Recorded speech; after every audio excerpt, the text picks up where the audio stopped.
Welcome back to my channel. My name is Stephanie and I'm an alcoholic in recovery. If you want some more of my story, just go back to the previous episode and you can hear what brought me here. We're going to pick up where we left off.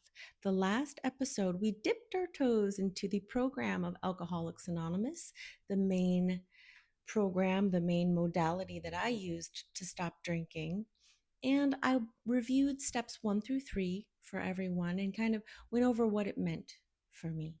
And at leaving at 3, I wanted to start off here with the prayer, the third step prayer that was told to me, that was impressed upon me to memorize so that I can draw upon it whenever necessary in the real world. So, this is okay, think of it. Okay, it is a prayer. Okay, prayers can be poems, can be mantras, can be meditations, can be soliloquies, monologues, stories, belief systems. Call it what you want. Please don't get wrapped up in the dogma of prayer. If religious stuff, words, verbiage is something that triggers you, I do not want the verbiage of religiosity in the program of Alcoholics Anonymous to thwart or sway anyone away from this program. It's a valuable program. And we encourage you to look past the things that do not work for you and take the things that do work for you. And this is what worked for me. My sponsor that I got within a couple days of going to meetings because, I wanted guidance. I wanted a friend. She impressed upon me that at our third step process, I would memorize this prayer. And I have. And it goes like this.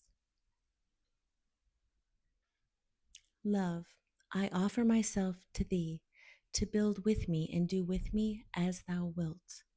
Relieve me of the bondage of self, that I may better do thy will. Take away my difficulties, that victory over them would bear witness to those I would help of thy power, thy love, and thy way of life. May I do thy will always. Amen. Yes, I replaced the word God with the word love. I was raised in a religious home that used God as a synonym for fear and control. So I redefined my God as love. It's that simple.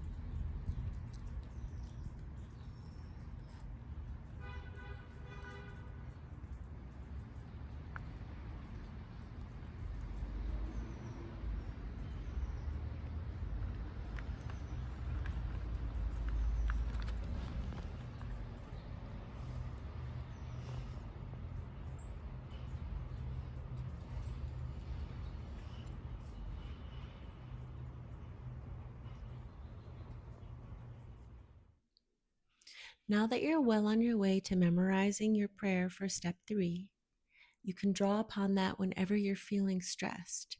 Step 4 goes like this. Made a searching and fearless moral inventory of ourselves. What does that mean? Made a searching and fearless moral inventory of ourselves. What that really means is to look inward and figure out all the stuff that you're regretful of, all the things you're resentful of, all the grudges you carry, all of the resentment, hatred, anger, upsetness, unresolved issues, unfinished business, all that stuff is now your writing assignment. Step 4 is great because you have something to actually do for your recovery. Other than memorizing prayers and going to meetings, you have to do some writing. And that's good because I find that whenever I write something, I get it out of my mind and on a paper. Writing, you can type too, but I prefer writing. I feel like it does something for us therapeutically that nothing else can do. Taking the time for mind thoughts to move to hand, to move to pen or pencil to paper in a legible fashion is important in understanding why we do the things we do, which is the only way to find peace in your alcohol abstinence. We have to get to the root of why you need to run away from those difficult feelings, why you need to run away in such an unhealthy manner that it keeps you coming back to a poison. So, my sponsor instructed me to make a chart, and it looks like this. I basically measure a few things out and I make 5 columns. This is just an example, but it is true to life. I had a whole bunch that I did, and now they're locked away in my notebook. But they go like this. Number 1, you're going to write down the resentment or grudge or unfinished business that still bothers you. It's the thing that takes up space rent-free in your mind. Okay? That's the first column. The second column is the cause. What was the cause of this resentment, grudge, or unfinished business? What brought it to be? And this next one is how it affects me. Your third column is how it affects me, meaning all the things that this thing you carry around in this resentment or grudge, how it negatively affects you. You can also write down positively. It's important to lay all this stuff out on paper so we can really read it and understand it objectively. And then your fourth column is called my role, your role. What is your role in this matter? How does your role continue to allow you to play a part in this story? And then the last column is your solution. We are a solution-based program. Alcoholics Anonymous is a solution-based program. You will always find us trying to find a solution, because really that's what this is about, right? We're just trying to find a way to stay away from alcohol with peace and harmony in our lives. Not that we lack fun and letting loose, but we lack that prisoner mentality, the prison to the poison. And so that's what it is. So for mine, for the examples that I wrote, my resentment or grudge is society. Yes, I have a huge resentment and grudge, and I still do, and I'm still constantly working it out towards the society that I grew up in, this world that this young lady grew up in. A world in which glamorizes alcohol and pretty much shoves it down your throat.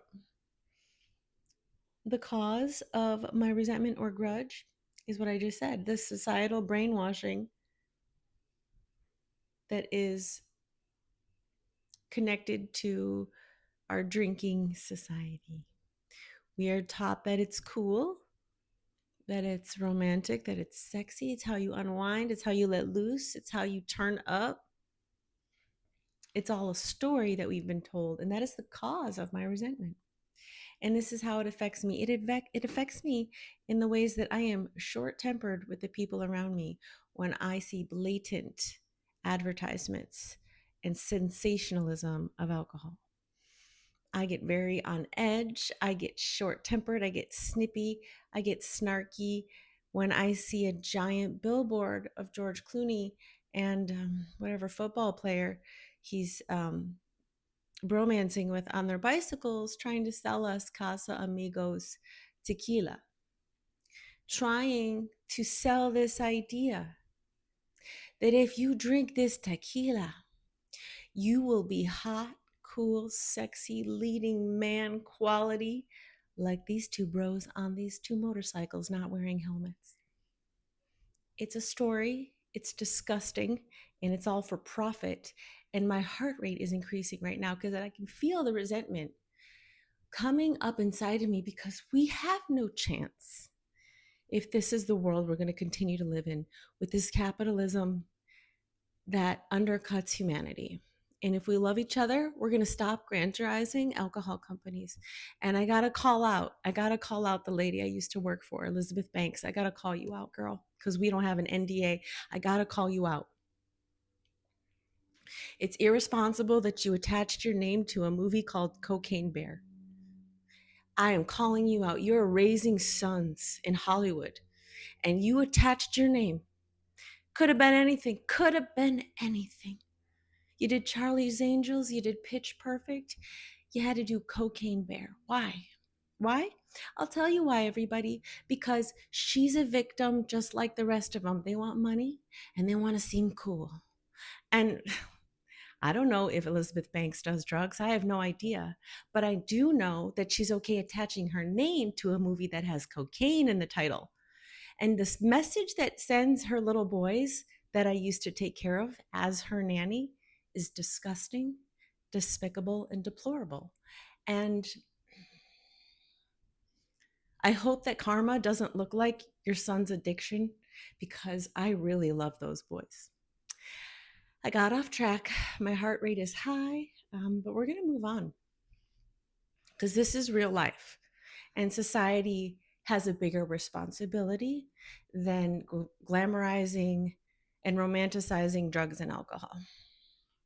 So my role in this resentment, my role is when I choose to shut up, this gets louder. When I see this dysfunctional advertising and I don't say anything, this resentment and this short-temperedness and this anxiety gets louder and stronger, and it goes outward towards places it doesn't belong. I end up hurting the people I'm close to. So my role is also my solution. My solution is I'm going to start myself a YouTube channel and tell the world what I think is correct, because I've been through it. And I have seen some stuff, child. I've been a nanny in Hollywood for 16 years when I had to stop because I was drugged and assaulted by my employer, who is in the business. So I got stories to tell you. And that is my role in the solution. We are here. I am here. Every AA that I know is here and there for the dysfunctional drinking awareness, the alcohol abstinence awareness. There is no such thing as drinking responsibly, and it's up to us in Hollywood whether or not you have a name. I have a platform now, thank you, YouTube, to spread the word and tell the truth. I will not go into the gossipy details of the people I worked for, but I had to call her out. Liz, you're better than that. You're better than that. Unless that's what you believe in, then that's what you can tell your sons. But I've seen too many of these kids grow up with that cycle of Hollywood addiction. Okay? So therein lies the fourth step. It's not easy. It's going to be messy. You're going to have pages and pages and pages of stuff. But this will help you outline the reason for your dysfunction, the maladaptive behaviors, the character defects, if you will. Everybody calls them something different. Breaking down these fabrics of your personality are how we're going to get to the solution of your happiness and putting aside the addictive behaviors that are pulling you down, pulling you down, pulling you down. We're going to lift you up. We're going to lift you up. We're going to lift you up. Because we are only here for goodness and love. I did not survive almost self-curated death. I did not survive that to shut my mouth and be cute and give a thumbs up and support the families and the people in this town, this very influential town I live in telling the lies that are killing people. It is not cute to drink. There is no amount of alcohol that you can drink responsibly. The very act of putting alcohol inside of your body is an irresponsible act. Give yourself some love today, self-love. What does that look like? I'm going to get some water, and then I'm going to come back and tell you how I loved myself this week.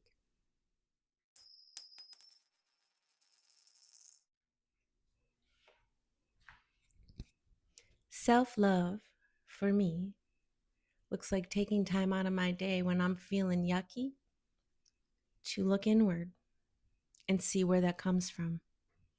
If a person in my periphery is what's seemingly causing my stress, I must know that comes from somewhere else. The stressors we feel daily that trigger our deepest emotions are just reopening wounds from the past. The 6-year-old little girl who was neglected emotionally and went to bed hungry a lot of nights. That is the part of me that is injured when my partner doesn't consider to invite me out on a brunch with them and their friend. That's the abandoned part of me, the child within that gets wounded. And so the way I take care of that is I identify. I don't villainize these people that open these triggers, that open these wounds in my periphery. Our idea that works best in the program, what worked for me, was for me to step back from what I thought was victimizing me and find what is my role to find the solution to get towards my peace of mind. What that looked like for me is going to be different for everyone. It includes gardening for me. I spend a lot of time outside and I listen to beautiful music, or sometimes it's just silent and I listen to the birds. It's really important for me to take time exercising without music in so I can really tune into my body and my breath. And these are the meditations that help us get through the day in recovery, along with reciting prayers, poems, mantras, or meditations. Another thing I do is I try to have fun. I like swinging on the swings at the playground to the point where it's like super fun and I feel my heart fluttering in my chest. It makes me feel like a kid again. It renews my spirit. When I'm feeling like the crappiest crap of all craps, I put on my favorite song and I sing at the top of my lungs. But you know what I don't do? I don't drink. I don't drink because I did that so many times and I realized I can't handle my alcohol. And so I go right back every day to the first 3 steps and I say, I can't handle that stuff, so I'm not touching it. And if it bothers you to be around it, it's out of your house. I didn't really have to do that later and more recently. I'm able to live with alcohol in my home, with my partner drinking occasionally. Doesn't bother me in the least because I'm not triggered anymore. I'm not tempted anymore because I'm dealing with the stuff that made me want to run away from my pain before. I'm actively dealing with it when it doesn't even hurt. I go to therapy whether or not I'm feeling crunchy that day. And these are the self-care. You need to be flossing your teeth, brushing your teeth, drinking your water, eating your veggies. These are self-care. I'm not talking about getting your nails done and doing eyelashes. I'm talking about flossing your teeth and calling your therapist. These are important choices, and we got to start from the bottom up when we're putting aside such a huge habit like alcohol dependency. And I'm proud of you. I'm really glad that you were here. You give me inspiration and hope to keep going and keep sharing my story because I know that this video space is a safe space for someone in the future. This is a time capsule. It is a library. It is a log of human behavior that you can draw upon to try to have a better experience. I hope that you can learn from the things that I have suffered with by my own hand. The trauma that I come from is not who I am. It's a story. It's a thing that happened to me. And with that, we'll take a break. Self-care can look like very many things for me. It's often grooming. It's often gardening. It's often crafting. I like to do sticker collages. These small creative tasks give me a form to express my inner child. And whenever I feel close to my inner child, I feel closer to healing. The raw wounds that still sit with me feel less raw and feel less powerful when I am regularly feeding that inner child need, playing at the playground, having fun, setting aside time to have fun. And watching TV in your phone doesn't count. You actually have to be doing something. And for me, self-care also looks like taking time out of your day to rest. As a person who grew up in a chaotic home, I was always in fight, flight, freeze, or fawn mode, and I was never quite really relaxed. What that looks like in children and adults can be constipation. Literally, you will be anal retentive from your anxiety, and I was. I had a reduced appetite, but I was also always hungry because my parents didn't give us enough food. So as I grew as an adult, I didn't know how to rest. I really didn't know how to truly rest my nervous system. Therein lies the reason that alcoholic nervous system softening felt so great. Because, of course, I was always like a meerkat ready for the pounce from the wildcat. It's very difficult to function as a safe, peaceful, content, happy, and free adult if you grew up in a chaotic home and you don't take time to revisit those wounds, journal about them, get it out of your head and on paper so that you can leave space in here for growth and recovery. You don't have to take up the time and the energy to remember these things. We're not letting them go. They are part of your story and they are important. They're what brought you here today. And look at you. I'm so proud of you for coming today. I really appreciate you being here because spreading the word about alcohol abstinence is my true life's passion. And I couldn't have done it without the work of Alcoholics Anonymous, the rooms of Alcoholics Anonymous, and all of the principles and steps that they believe in. So that's it for me for now. I'll be talking to you guys again soon. Until then, remember to keep smiling. Alcohol abstinence is the only way. Namaste.